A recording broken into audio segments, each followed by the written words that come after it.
let's go for iPhone 17 Pro. Literally আমার হাত কাঁপছে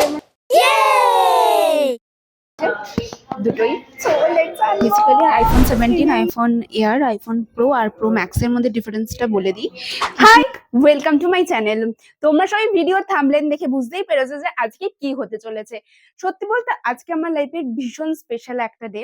এই ফার্স্ট আমি আমার কন্টেন্ট ক্রিয়েশনের জন্য কোনো কিছু করতে চলেছি অ্যাকচুয়ালি। এবং আজকে হচ্ছে 28th অফ সেপ্টেম্বর এবং আমি ভিডিওটা আপলোড করব অলমোস্ট 1 মান্থ লেটার। কারণ হচ্ছে ইউ নো গাইজ কি নাজার ইজ সো রিয়েল। আমি প্রায় 1 বছর ধরে কন্টেন্ট ক্রিয়েশনের মধ্যে রয়েছি। আমাদেরকে আরো যাতে গুড কোয়ালিটির কন্টেন্ট প্রোভাইড করতে পারি সেই জন্যই আমি এটা ঠিক করেছি। So let's see. আইফোন 17 4টি ভার্সন লঞ্চ করেছে। সো দেখো কোনটা নেব। দেখো তোমাদের basically iPhone 17, iPhone Air, iPhone Pro আর প্রো ম্যাক্সের মধ্যে ডিফারেন্সটা বলে দিই। কিছুই না, এইটা হচ্ছে আইফোন নর্মাল 17টা রয়েছে। এটার কালার কোয়ালিটি মানে কালারগুলো আমার ভীষণ ভালো লেগেছে। প্রত্যেকটা কালার দারুণ দারুণ এসেছে। কিন্তু যদি ক্যামেরা বলো, ক্যামেরার দিক থেকে অবশ্যই 17 প্রোই ভালো হবে।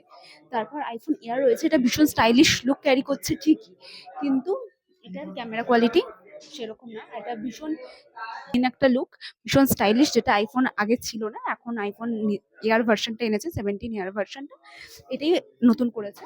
তারপর যদি আমি আসি আইফোন 17 প্রো, এই 17 প্রো আর 17 প্রো ম্যাক্সের মধ্যে একটাই বেসিক ডিফারেন্স, ব্যাটারি কোয়ালিটি আর হচ্ছে তোমার স্ক্রিন সাইজ। আর কোনো রকম ডিফারেন্স নেই। 6 মাস ধরে প্ল্যানিং করে তারপর আজকে এটা 17 প্রোতে গেলাম। কারণ আমি ভেবেছিলাম মার্চ মাসেই যে আমি ফোন সুইচ করব বা নতুন কোনো ফোন নেব।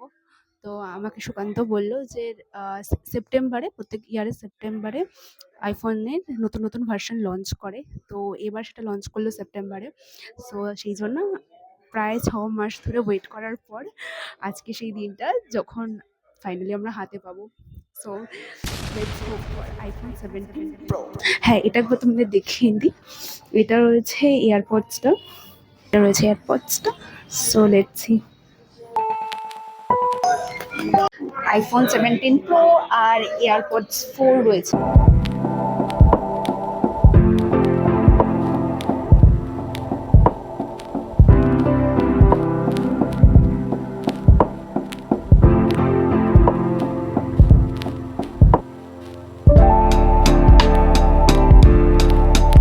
আমার হাত কাঁপছে,